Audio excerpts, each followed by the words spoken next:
Padma Shri professor doctor Mushtaba Hussain साहब,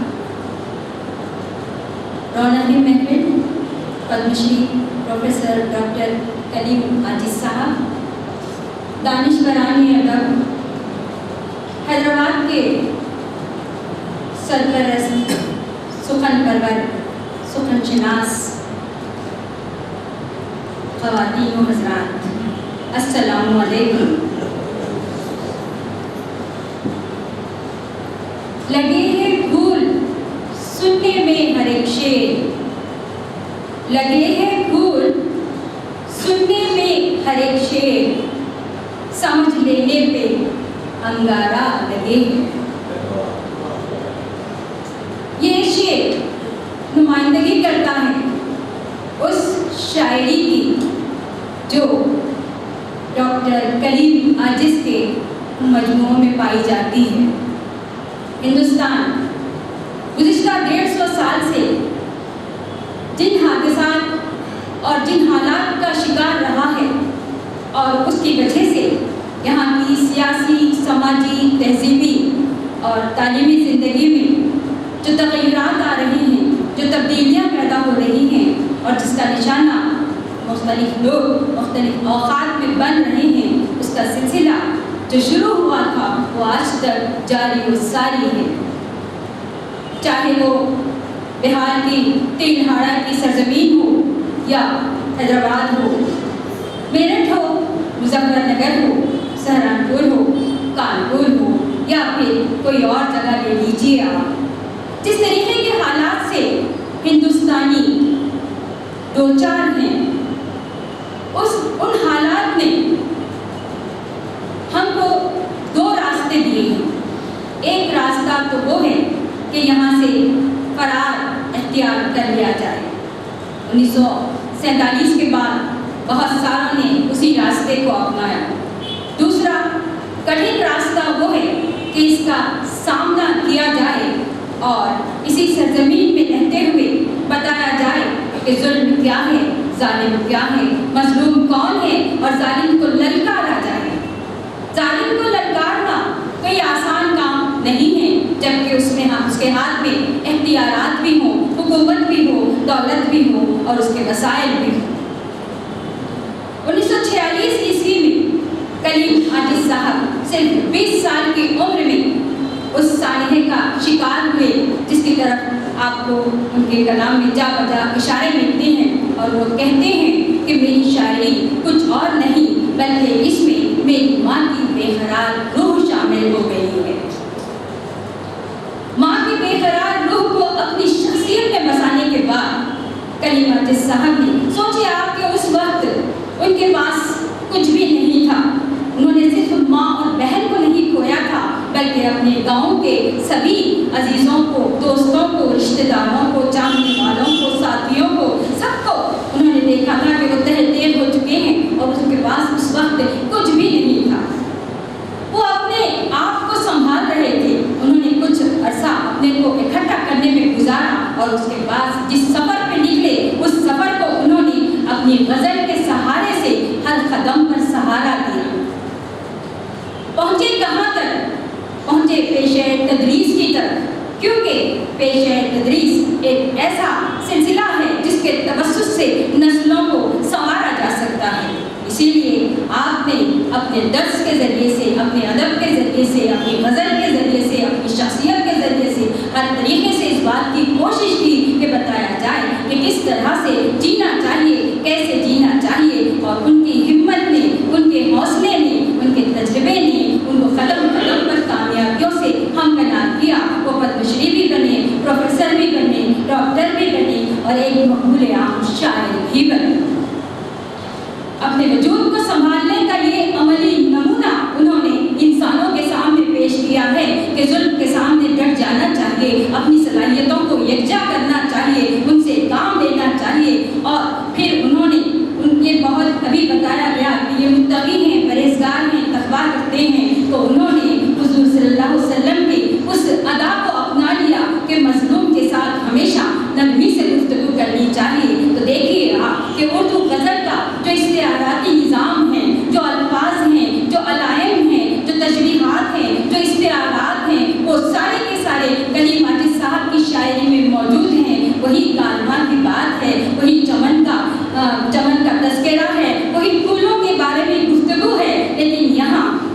कोई और है, बाबा कोई और है, कोई और है। समझने वालों के लिए चश्मे बीना की ज़रूरत है, बसीरत की ज़रूरत है, इल्मियत की ज़रूरत है, काबिलियत की ज़रूरत है। और ये इशारे करते चले जाते हैं, बात अपनी हंसते हंसते कहते चले जाते हैं। अभी आपने इम्तियाज़ भाई से शेर सुना कि दामन में कोई छींट न खंजर में कोई दाग, तुम खत्म करे गोते करामात करे हो। इस शेर को अगर हम इसकी तशरीह करने बैठे तो सफ़ात के सफ़ात लिखे जा सकते हैं। फिर वतन, हिंदुस्तान को संवारने में, हिंदुस्तान को सजाने में, हिंदुस्तान को बनाने में हिंदुस्तानियों ने भरपूर हिस्सा लिया, लेकिन किसी के हिस्से में फूल आए और किसी को पत्थर मिले। कलीम साहब ने इस कैफियत को भी अपने शेर में महफूज कर दिया। हंस कर वो गिले करते जाते हैं, लेकिन बताने वाले को ये नहीं बताना भूलते कि हालात क्या हैं। साथ ही उनकी गज़ल में वो कर्म मिलता है, वो दर्द मिलता है जो सारी इंसानियत जिसे आज को चाहे। देखिए आप, कि सिर्फ हिंदुस्तान ही नहीं, अगर हम थोड़ा सा बाहर की तरफ भी नजर डालें तो बताइए आप कि कहाँ है जहाँ आदमियत शर्मसार नहीं है, इंसानियत गुनहगार नहीं है। आप जिस मुल्क में नजर डालते हैं वहाँ आपको हालात बेगरगुन नजर आते हैं, और उनसे हौसला, उनसे आंखें मिलाने का हौसला हमको कलीम आजिज़ साहब की शायरी देती है। वो हमें जीने का हौसला देते हैं, आगे बढ़ने का रास्ता बताते हैं, और मजलूम की आंखों में आंखें डालकर उसको आईना दिखाने की बात करते नजर आते हैं। और यही शायद इंसानियत की, आदमियत की मेराज है। और यही वजह है कि हिंदुस्तान की फ़ज़ाओं ही में नहीं बल्कि बैनुल-अक़वामी सतह पर कलीम आजिज़ साहब की शायरी को पसंद किया जाता है, और उनकी आवाज़ हर एक दिल की आवाज़ बनकर हर एक के दिलों को मुतासिर भी करती है, उनके दिमागों को तस्वीर भी कर लेती है। और हर कोई उनके सामने उनकी अज़मत, उनकी शोहरत, उनके कलाम, उनके फ़न की तहसीन करने पर अपने आप को मजबूर पाता है। ये बात कि किताब में किसने क्या लिखा ये अलग चीज़ है। शायर जो होता है ज़मां व मकान की क़यद से आज़ाद होता है, और ये बात उन्होंने खुद कही है। कलीम आजिज़ साहब कहते हैं कि फूल पर तो किसी की मिल्कियत होती है, लेकिन खुशबू किसी की मिल्कियत नहीं होती। खुशबू तो बस बिखर जाती है, और ये जहाँ जहाँ पहुँच जाती है अपने निशान छोड़ जाती है। तो शायरी की जो रूह होती है वो किसी मकाम पर खैर नहीं होती, बल्कि जहाँ पहुँच जाती है, जहाँ पढ़ी जाती है, जहाँ सुनी जाती है, जहाँ देखी जाती है, वो अपने असरात छोड़ते चली जाती है। और कलीम आजिज़ अपने लफ्ज़ों के ज़रिए, अपनी शायरी के ज़रिए, अपनी गज़लों के ज़रिए से अपनी छाप छोड़ते चले जा रहे हैं। बात एक ये होती है कि मौज़ूआत बेशुमार होते हैं, इंसानी ज़िंदगी से ताल्लुक़ रखने वाले बेशुमार मौज़ूआत होते हैं, लेकिन कुछ मौज़ूआत ऐसे होते हैं जो कभी, जिनकी अहमियत कभी मांद नहीं पड़ती, जिनकी इफादियत कभी कम नहीं होती, जिनसे इंसान हमेशा दो चार होता रहता है। और ऐसे ही मौज़ूआत हमें कलीम आजिज़ साहब के पास मिलते हैं। और इनके जो डिक्शन अदब के नुक्ते नज़र से अगर देखा जाए तो आमतौर पर यह देखा जाता है कि किसी शायर ने कौन से लफ्ज़ों को किस तरीके से इस्तेमाल किया। अपने वसीह उतारने की बिना पर कलीम आजिज़ साहब ने गज़ल के पुराने एडिशन, पुराने लफ्ज़ों को नई मानवियत अता की है, नई मौसीक़ियत दी है, नई इशारियत दी है। और इसकी वजह से उनकी गज़लों में वो हुस्न है, वो इल्हाम है, वो जो एक हर किस्म के खाली के लिए ये अपनी तवज्जो अपनी तरफ खींचता है। एक आम खाली भी इससे लुत्फ़अंदोज़ हो सकता है, क्योंकि वहाँ बात प्यारे की आती है। अभी आपने पहली गज़ल जो समाअत फरमाई डॉक्टर अतिया सुल्ताना से कि ज़िंदगी दिल लगी नहीं है, तो ये जो ज़िंदगी दिल लगी नहीं है ये हर एक के लिए दिल लगी नहीं है। हर कोई अपनी सतह पर इससे लुत्फ़अंदोज़ होता है। जैसे जैसे जहन की सतह बढ़ती जाती है, दिमाग की ग्रहें खुलती जाती हैं, मफ़हूम नए नए सामने आते चले जाते हैं, और हर कोई अपनी बसीरत के मुताबिक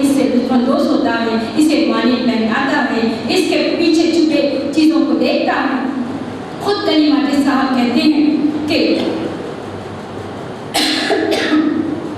मजहब ने जिन चीज़ों का एहतराम करने के लिए कहा है, उन चीज़ों के बाद सबसे ज़्यादा एहतराम मैं अपनी शायरी का करता हूँ। और जब मैं शायरी करता हूँ तो तब मुझ पर जो कैफियत तारी हो जाती है वो मेरी ज़िंदगी का बेहतरीन तजुर्बा होता है और एक ऐसा नशा होता है जिसके बाद मुझे किसी चीज़ की ज़रूरत बाकी नहीं रहती। इंसानी ज़िंदगी की एक इंतहाई अहम कैफियत, हर इंसान कुछ लम्हा ऐसे चाहता है जिसमें वो अपने आप को पा सके, अपने आप से करीब हो सके। और ये शायरी जो करते हैं वो खुद के लिए करते हैं, अपने शऊर तक पहुँचने के लिए करते हैं, अपनी शख्सियत तक पहुँचने के लिए करते हैं, अपने आप तक पहुँचने के लिए करते हैं, अपने आप को मुतमईन करने के लिए करते हैं, क्योंकि ये गम को भुलाना नहीं चाहते, गम को अपने साथ समेटे आगे बढ़ना चाहते हैं। हर कामयाबी पर उन्हें ज़िंदगी के पूरे वाक़यात याद आते चले जाते हैं और उन्हें सफ़र खट्टास पर मुंतकिल करते हुए ये अपना सफ़र जारी रखते हैं। ऐसी ही एक मिसाल हमको सरज़मीन हैदराबाद के शायर अमजद हुसैन अमजद के पास नज़र आती है कि अमजद ने भी अपने घर बार को तुग़यानी में खो दिया था।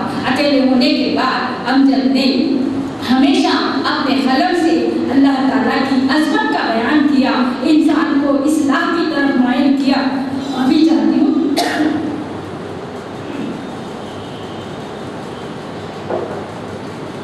ऐसी शायरी जो रहती है वो आफाकी शायरी होती है और ऐसी शायरी वक्त की ज़रूरत होती है, हर लम्हे के लिए होती है, हर पल के लिए होती है, हर इंसान के लिए होती है।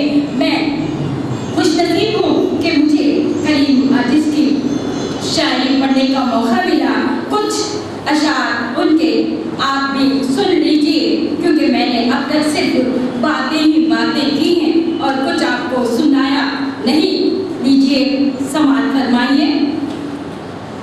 वो तो कहिए हमने रख ली आशियाने के लिए, वो तो कहिए हमने रख ली आशियाने के लिए, वरना इतनी आग काफ़ी थी ज़माने के लिए। जो आग उनके दिल में पोशीदा है, साज़े दिल से टूटने के बाद भी, साज़े दिल से टूटने के बाद भी हल्की हल्की सी सदा आती रही। मज़ा ये है लिए भी जा रहे हैं जानिबे मख्तर, मज़ा ये है लिए भी जा रहे हैं जानिबे मख्तर, तसल्ली भी दिए जाते हैं समझाए भी जाते हैं।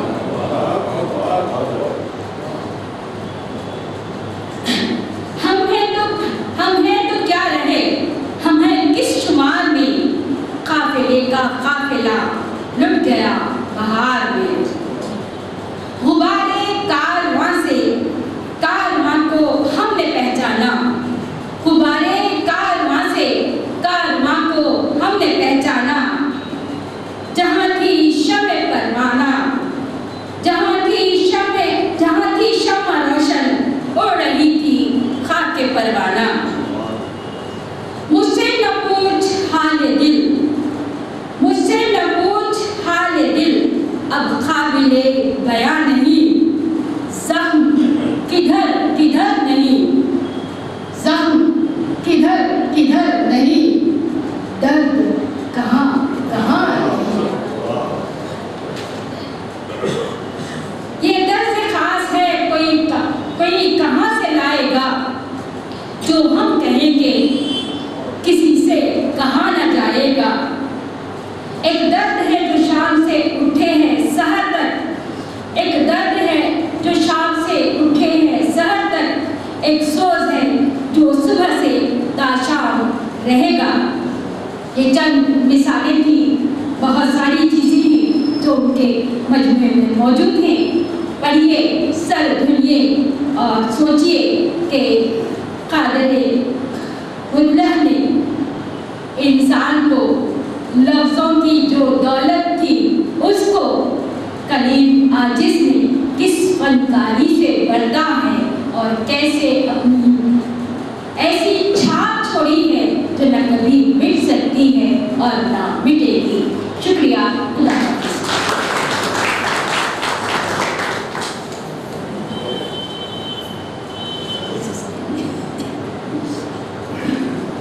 बहुत बहुत शुक्रिया मोहतरमा फातिमा परवीन, आपने बहुत इख्तिसार के साथ लेकिन बहुत जामियत के साथ करीम आजिज़ की शायरी का जायजा लिया। और अब मैं प्रोफेसर बेग एहसास साबिक़ सदर शोबे उर्दू जामिया उस्मानिया और हैदराबाद सेंट्रल यूनिवर्सिटी से गुजारिश करूँगा। बेग एहसास साहब अफसाने निगार भी हैं और नामुबदल पे उनकी बड़ी दस्तरस है और आपने क्वेश्चन सेंटर पर थीसिस लिखी है और बड़ी उम्दा किताब शायद फरमाई है। मुझे बड़ी खुशी है कि आज की इस महफिल में इज़हार ख्याल के लिए प्रोफेसर बेग एहसास मौजूद हैं।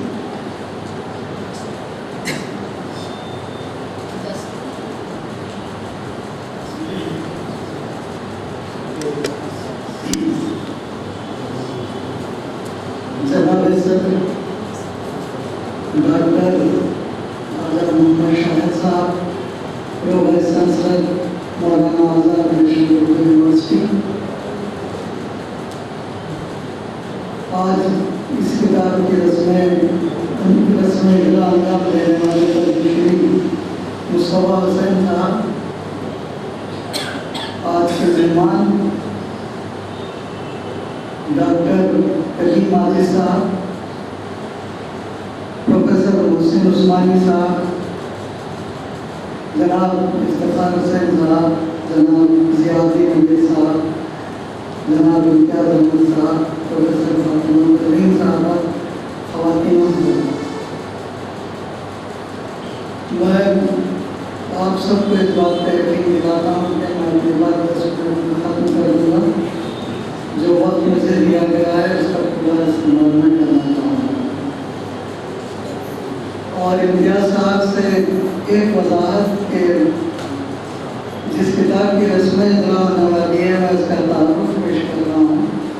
वो रास की बात मैं बड़ी महफिल में नहीं करना चाहता जिससे आपने मदद किया जी। हैदराबाद की ये रिवायत रही है कि यहाँ फ़न और फ़नकारों की कदरदानी की जाती है। जनाब इफ्तिखार हुसैन साहब ने इस रिवायत का तसलसल बरकरार रखा। आज उन्हीं की बदौलत कलीम आजिज़ साहब ने सरज़मीन दक्कन पर कदम रखना फरमाया और हमें इस महफिल में शिरकत की सआदत हासिल हुई। प्रोफेसर मोहसिन उस्मानी नदवी ने इस किताब के ज़रिए मोहतरम कलीम आजिज़ साहब को क़ियादत तहसीन पेश किया है।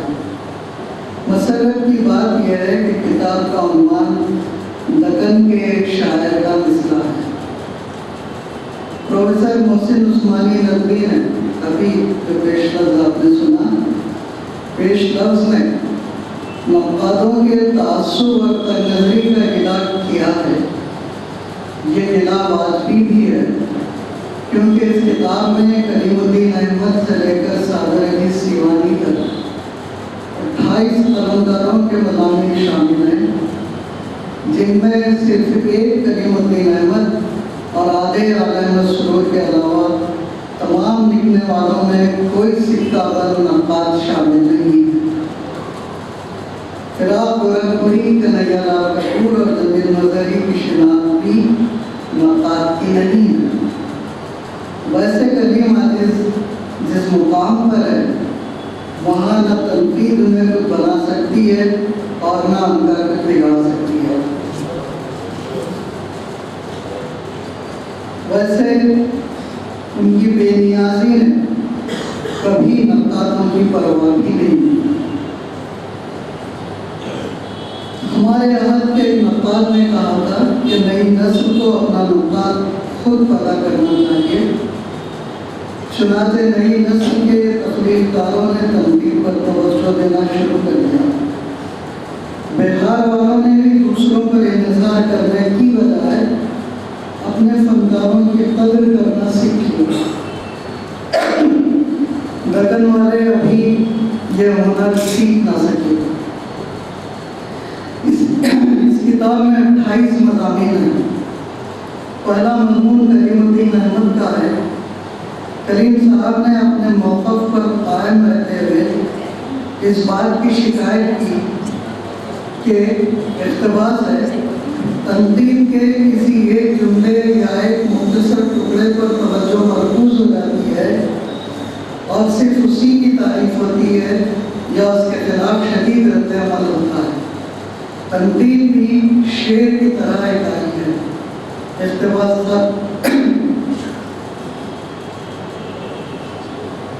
اسے کیا کیا جائے کہ کسی شاعر کا کوئی شعر، کسی افسانہ نگار کا کوئی افسانہ مشہور ہو جاتا ہے، اسی طرح نقادوں کے وہ جملے جو کلیدی حیثیت رکھتے ہیں اور جس میں تخلیقیت ہو وہ یاد رہ جاتے ہیں۔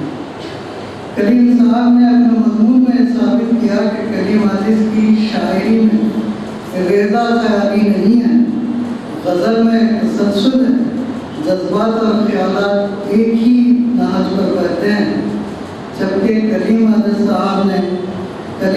صاحب کے اشعار سے اس کی تردید ہوتی ہے۔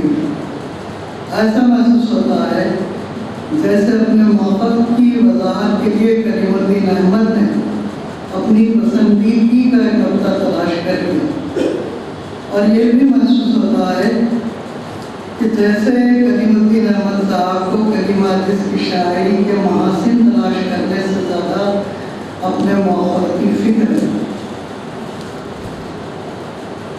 جمیل مظہری نے تبستان بہار کی نشاندہی کی۔ غالباً جمیل مظہری وہ پہلے فنکار ہیں جنہوں نے جانب توجہ دلائی کہ کریم عاجز کی شاعری میں میر کا رنگ حاوی ہے۔ اس کے بعد جیسے سب کو ایک نقطہ مل گیا، اکثر لکھنے والوں نے اپنے مضامین میں یہی ثابت کیا۔ جمیل مظہری اردو غزل میں مقامی الفاظ کے استعمال کے قائل ہیں، اور یہی غزل کا فطری انتخاب ہی تھا۔ خلی سے ولی تک مقامی زبان کے الفاظ کثرت سے مل جاتے ہیں۔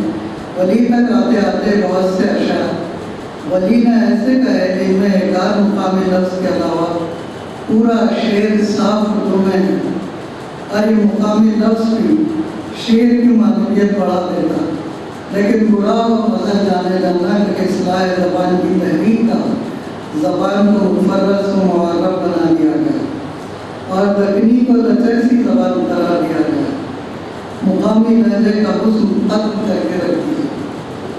جمیل مظہری کے اس لحاظ سے مجھے بھی پورا اتفاق ہے کہ چاہو کھاؤ ہو کی جگہ جاتے ہو کھاتے ہو کی ترکیب لفظی ٹائم بھی زیادہ دیتی ہے اور اسپیس بھی۔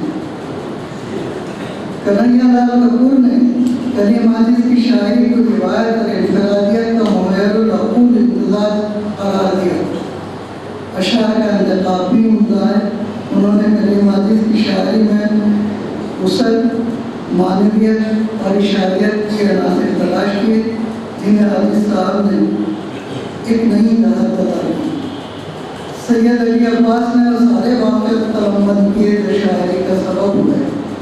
وہ کریم عاجز کے بلیغ مجموعے وہ جو شاعری کا سبب ہوا کہ ناشر ہے مضمون تاثرات کیے۔ پروفیسر محسن عثمانی نے طویل اور جامع مضمون لکھا۔ انہوں نے ان کی شاعری کے مختلف پہلوؤں کا احاطہ کیا، اس میں عقیدت مندی جھلکتی ہے۔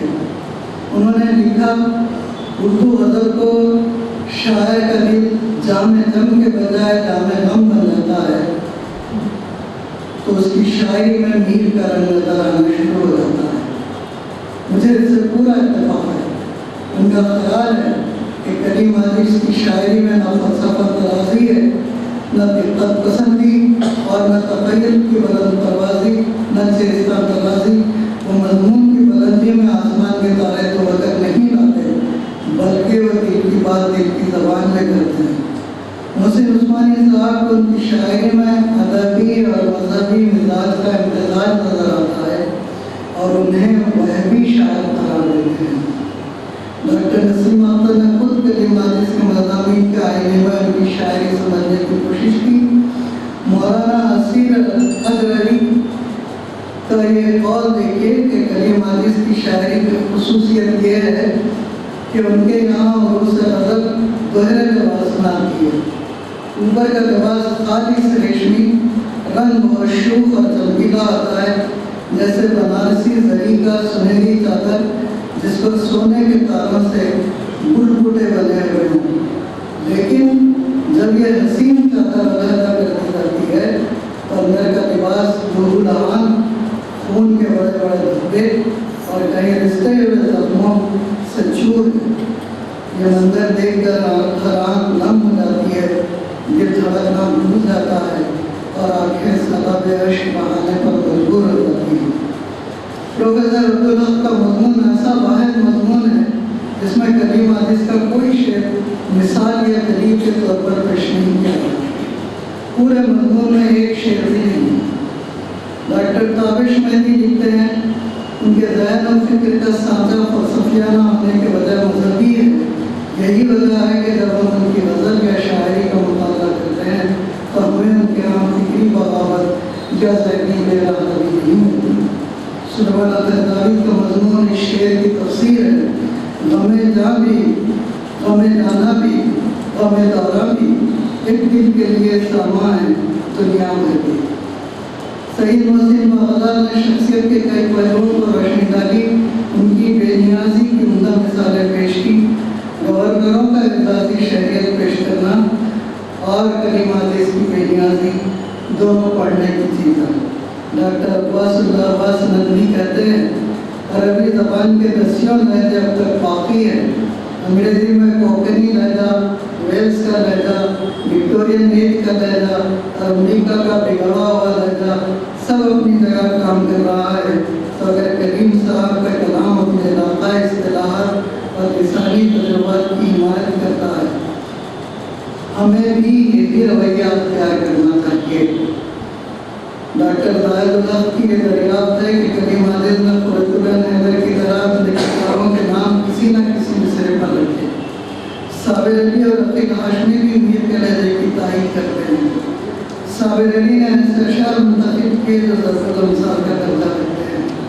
मौलाना मोहम्मद रिजवानुल कासिमी ने छोटी छोटी ज़ैली सुर्खियाँ कायम करके तवील मज़मून लिखा। कलीम हादिस की नस्र और मुरासिला निगारी पर भी मज़ामीन शामिल है। मज़ामीन में इक़्तिबासात और अशार की तकरार बहुत है। आखिर में मैं ये अर्ज़ करना चाहूँगा कि प्रोफेसर मोहसिन उस्मानी ने एक जगह लिखा, इक़्तिबास है, और तकरीबन 40 बार मक्का मुकर्रमा और मदीने तैयबा का सफ़र कर चुके हैं। मक्के में हरम शरीफ में बाए एहतराम कभी 4 जानू नहीं बढ़े, दीवार या सुतून से कभी टेक नहीं लगाए। मस्जिद नबवी में फ़र्द अदब से मुक़द्दस जालियों की तरफ नज़र उठाकर न देख सके। मस्जिद में दाखिल होकर बहादुर रोज़े से दूर सफ़े नाल में जहाँ जूते रखे जाते हैं बैठ जाते हैं। एक बार कहने लगे, कई दिन आए हुए हो गए, सलाम के लिए रोज़े के करीब हाज़िरी की हिम्मत नहीं पाया। इक़्तिबास तक ये परहेज़गारी, ये खौफ़ खुदा और ये एहतराम रसूल, मुझे खौफ है उनकी शान में गुस्ताखी ना हो जाए। उनके ज़बान की तासीर के किस्से भी मैंने सुने हैं, इसलिए मैं उनसे दुआ की दरख्वास्त करता हूँ।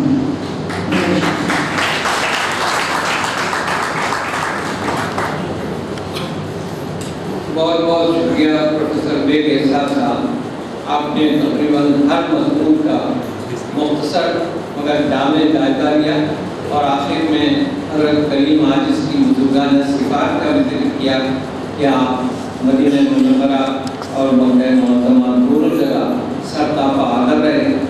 चुनांचे खुद आप मीर के मुक़द्दिम हैं और मीर का शेर है कि दूर बैठा गुबार मीर उससे इश्क भी ये अदब नहीं आता। तो अब हज़रात ख़वातीन वो वो लम्हा आ गया है जो किताब की रस्म इजरा का मौका है। मैं पद्म श्री प्रोफेसर मुस्तफा हुसैन साहब से गुजारिश करूँगा कि वो किताब की रस्म इजरा फरमाएँ और उसके बाद चंद जुमले तासुरात के तौर पर इरशाद। मोहतरम डॉक्टर मुस्तफा हुसैन।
اور یہ امتیاز نے بڑا اچھا لکھا، عنوان ہی بڑا اچھا کیا آپ کی بندوق کا، یعنی عاجز معجز بیان، باقی یہ کرامات کر دیتے ہیں، عاجز معجز بیان ان کے اندر ایک ایسی ان کے ساتھ ہے۔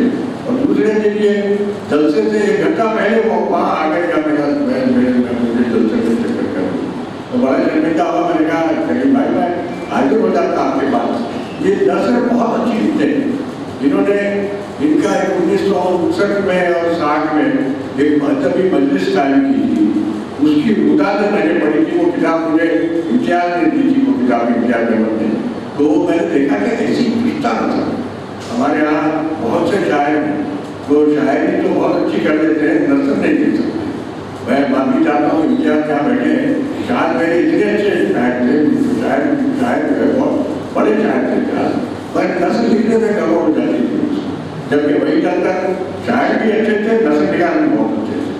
ویسی مثالیں کئی، اب جوش ملیح والی کی نثر میں اسے نثر نہیں مانتا، وہ نثر میں شاعری کرنے کی کوشش کرتے ہیں، یادوں کی بارات جو ہے ان کی نثر میں بالکل استاد رہ چکے ہیں، ظاہر ہے کہ جو شاگرد ہیں دنیا بھر میں پھیلے ہوئے ہیں، بہت ان کی عزت کرتے ہیں، جہاں جاتے ہیں ان کے شاگردوں سے ملاقات ہوتی رہتی ہے، بڑی عزت ان کی ہوتی ہے۔ نثر ایسی چیزیں ہیں شگفتہ نثر اور بڑی دلدمار، یعنی دل میں اتر جائے، جس طرح شعر کہتے ہیں نثر میں اتنی اچھی چیز ہے۔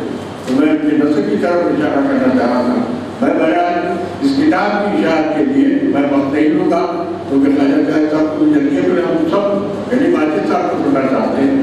میں دلی مبارکباد دیتا ہوں افتخار حسین صاحب کو کہ انہوں نے کریم بھائی کو یہاں بلایا، اور دوسرے کتاب مجھے عثمانی صاحب نے مدد کی۔ میں پھر بار شکر گزار ہوں ان لوگوں کا کہ انہوں نے مجھے اس موقع پہ نام کیا، بہت بہت شکریہ۔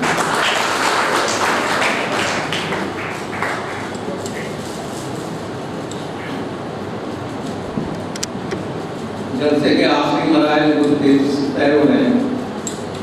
شراکت کا مشہور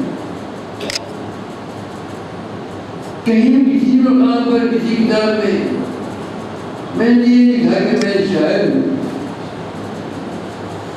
میں نے بات کی میرے پاس جو سرمایہ آتا ہے، جو آیا اس کی عبادت کرتا ہوں، اور جتنا ہو سکتا ہے قطر قطرہ دانا دانا میں تقسیم کرتا ہوں۔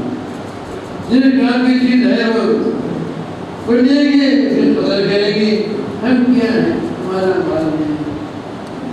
تو پھر تمام مٹباتا ہے، اور تمام لوگ تمام جنہیں میری فردن سے میرے اندر اشارت پایا ہے، میں ان کا شکریہ ادا کرتا ہوں اور کہتا ہوں کہ میں نے آپ کے مال پہنچا دی ہوں، پہنچاتے رہوں۔ دوسری بات یہ ہے کہ حیدرآباد زندہ مجھے حیدرآباد سے خیر دیر دے پھر میں نے مجھے تشریح نہ دے دیا، مجھے کچھ سنا اور کہانیاں میرے ذہن میں۔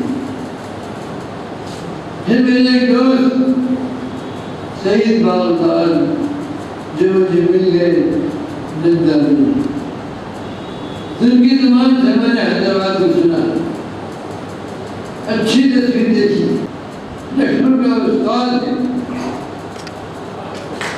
تمام لوگوں کو شاعروں ہے، ادب میں بھی، شاعری میں بھی، زبان میں بھی، معاشرت میں بھی، علم میں بھی، سمندر میں بھی، حیدرآباد کی مبارک کنٹریبیوشن ہے پورے ہندوستان کی۔ اس کنٹریبیوشن کو سرمایہ کو آپ نے ابھی تک کچھ حوالات سے رکھا ہے، آپ کی تہذیب یادگار ہے۔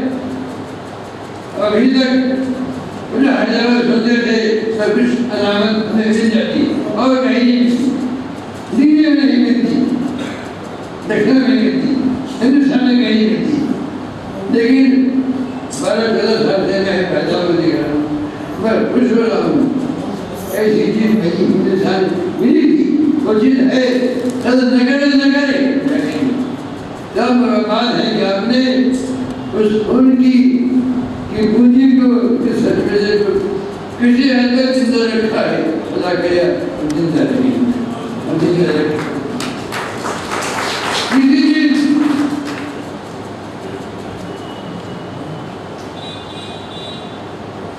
کہ میں کریم احمد سادہ کچھ سے شاعری سے کوئی تعلق نہیں، نہ میری رواج شاعری کی، نہ میرا کوئی سرمایہ شاعری کا ملا ہو جائے، وہ خدمت پھر زندہ ہو جائے، وہ رنگینی پھر آ جائے اور دنیا دیکھ لے کہ مسلمان کی بندی، یہ بات سمجھ میں آ جائے، یہ میرا موضوع ہے، میرا مقصد ہے۔ میں اسی موضوع سے میں لکھتا ہوں، اسی موضوع میں کھویا کھپایا ہوں، میرا کوئی مسئلہ نہیں ہے، میری محبت دین سے ہے اور شاعری سے، جتنی علمت دین کی میری محبت ہے اتنی علمت مجھے شاعری کی ہے کہ میری وراثت ہے، حفاظت کر رہا ہوں میں، یہ میرا کام ہے، مجھے اس کام کی وصیت دیا گیا ہے، میں سمجھتا ہوں اس کو پورے کوئی اعتقاد رکھتا ہے، ایمان رکھتا ہوں، اسی لیے میں بہت اعتماد کر شاعری کرتا ہوں، اور جو کہتا ہوں چونکہ اپنا کی بات نہیں ہے، اس لیے امید ہے کہ وہ بات لوگوں نے بدلی، اس لیے کہ ان کی بات ہے، ہماری بات نہیں۔ یہ چیز بات کو جیسے مطلب ابھی سمجھ کہ میں نے کہا ہی ہے، یہ والا نہیں ہے، وہ سارا نہیں ہے، یہی بات ہے۔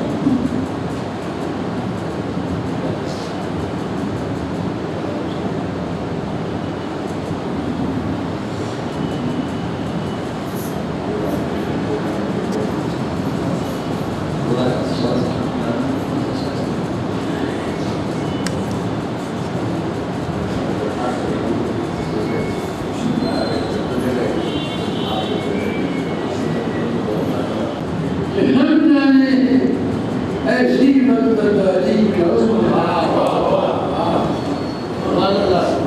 نظر سے جا کے دل کی بخیہ کاری کان جانے کہ ہم جانے ایسی بدبداری کان جانے لگے گل کس نظر دیتی ہے پھانسی کون سمجھے لگے گل جس طرح دیتی ہے پھانسی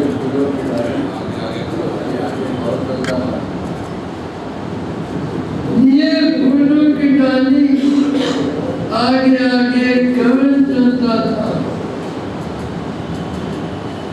چھری پھر پیٹھ پیچھے کس نے ماری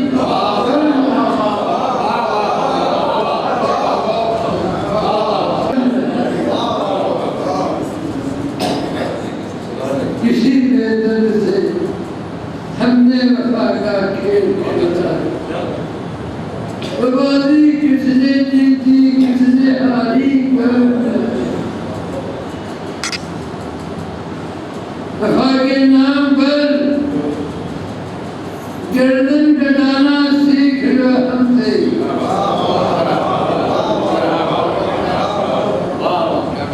وفا کے نام پر گردن کٹانا سیکھ لو ہم سے، کب آ جائے گی پیارے کس کی باری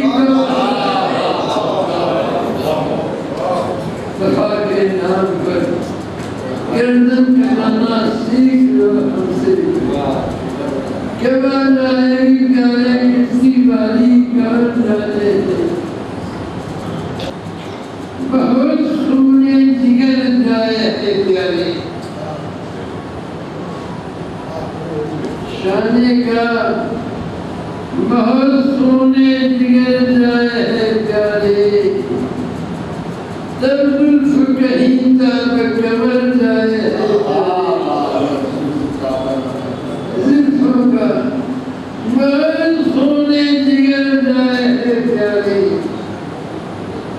تب زلف کہیں تب کمر جائے ہے پیارے دامن پہ تیرے کس کی نظر جائے ہے پیارے دامن پہ تیرے کس کی نظر جائے ہے پیارے سب جنم تو دیوانے کے سر جائے دامن پہ تیرے کس کی نظر جائے ہے پیارے سب جنم تو دیوانے کے سر جائے ہے پیارے جس دن کوئی غم مجھ پہ گزر جائے ہے پیارے چہرہ تیرا اس دن نکھر جائے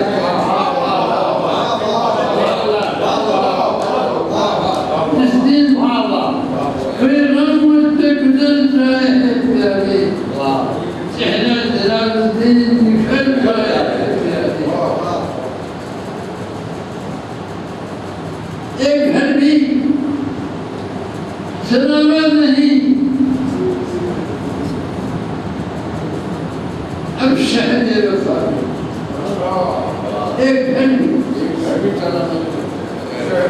گھر بھی سلامت نہیں اب شہد وفا میں دیوار لگانے کو گرا جائے ایک گھر بھی سلامت نہیں اب شہد وفا میں دیوار لگانے کو گرا جائے پیارے